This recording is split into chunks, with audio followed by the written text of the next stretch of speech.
वसुली सुद्धा केली पाहिजे। तर राज्यामध्ये काही दिवस पावसानं उसंत घेतलेली आहे। पुढील 5 दिवस पावसाची शक्यता नाहीये।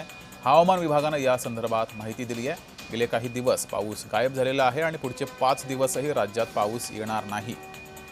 पुढचे 5 दिवस पावसाची राज्यात शक्यता नाही असं हवामान विभागानं म्हटलं आहे।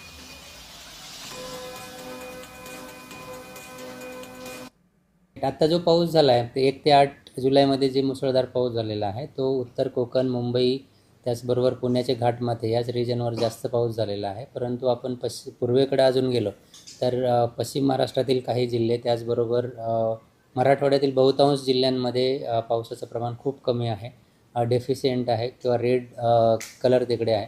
त्यामुळं नक्कीच पावसाचं जे प्रमाण आहे किंवा पावसाचे डिस्ट्रीब्युशन आहे ते असमान आहे। सगळीकडे सारखाच पाऊस पडलेला नाही असं आपण नक्कीच म्हणू शकतो। तर हवामान विभागानं या संदर्भात माहिती दिलेली आहे। 1 ते 8 जुलै दरम्यान मुसळधार पाऊस संपूर्ण राज्यभरात झाला होता। त्यानंतर शेतकरी सुखावला होता। शेतकऱ्यांनी पेरणी सुद्धा केली। मात्र त्यानंतर पुन्हा पावसानं दडी मारलेली आहे आणि पुढचे 4 ते 5 दिवस पाऊस येणार नाहीये।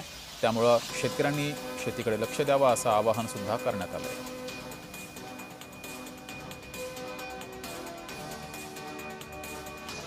तर राज्यात पुढील 5 दिवस पावसाची शक्यता नाहीये आणि यानुसारच आता शेतकऱ्यांनी शेतीचं नियोजन करावं असंही आवाहन करण्यात आलं आहे।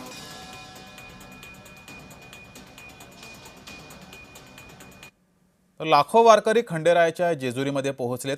जेजुरीमध्ये